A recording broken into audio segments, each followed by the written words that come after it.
Othman Al-Khamis. Les non-musulmans doivent se convertir, payer un impôt ou mourir.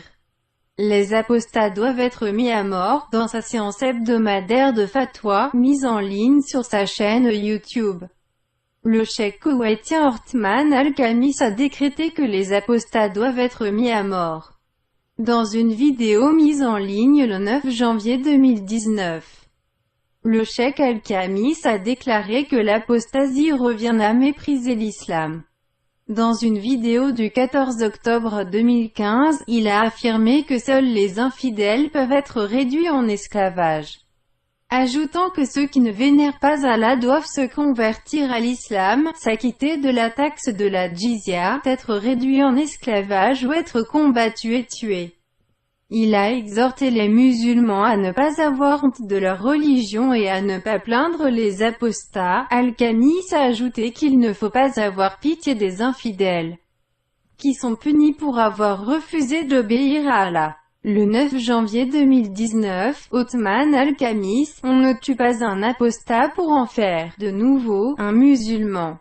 Les apostats commettent un crime, comme les auteurs d'adultère. Si le coupable d'adultère est marié, il est lapidé. S'il n'est pas marié, il est flagellé. Si les conditions pour trancher la main d'un voleur sont réunies, on tranche les mains des voleurs. On tue les meurtriers. Ce sont toutes des peines pour les actes commis par ces gens.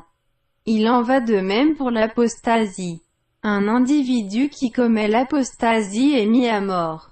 Pourtant, on le laisse en vie, s'il se repent, un tel individu est puni, car l'apostasie équivaut à mépriser l'islam.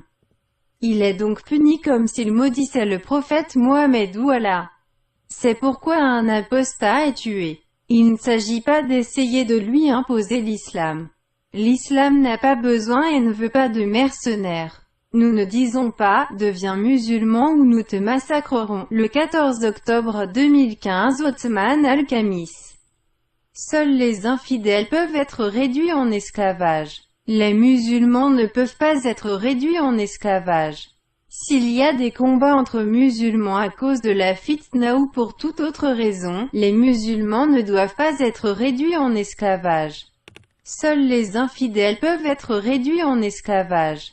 Je demande aux gens de ne pas avoir honte de leur religion et d'éviter de dire « Non, cela appartient au passé, l'islam ne l'enjoint pas, non, soyez ferme dans votre religion. » Proclamez-la et dites « Oui, c'est ma religion ». Ceux qui ne veulent pas vénérer Allah devraient être réduits en esclavage, contraints de payer la taxe de capitation de la jizya. Se convertir à l'islam ou être combattu. Ce sont les 4 options, et il n'y a pas de 5e option.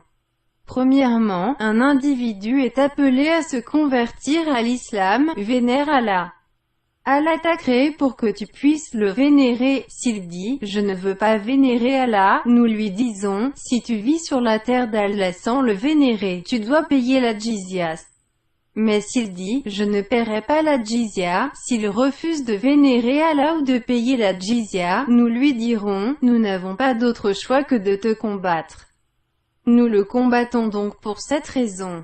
Si nous le tuons, il va en enfer, et si nous le capturons, il devient un esclave. Dans un tel cas, il est réduit en esclavage de force. Étant donné qu'il a refusé de devenir volontairement un esclave respecté d'Allah, il deviendra un esclave méprisable contre sa volonté. Il en va ainsi pour les gens qui ne vénèrent pas Allah. N'ayez pas pitié d'eux. Ce sont des infidèles qui refusent de vénérer Allah. Ils refusent d'obéir à Allah. Ils sont hostiles envers Allah et le maudissent. On ne doit pas être aveuglé par la miséricorde envers les ennemis d'Allah. Ce sont des agresseurs. Cela équivaut à faire preuve de miséricorde envers un criminel qui tue des gens, leur vole leur argent, viole l'honneur de leur femme et leur fait du mal, puis quelqu'un viendrait et dirait « Il est vrai qu'il a tué 5 ou 6 personnes, mais nous devons être indulgents. » Non, on ne doit pas pardonner à une telle personne.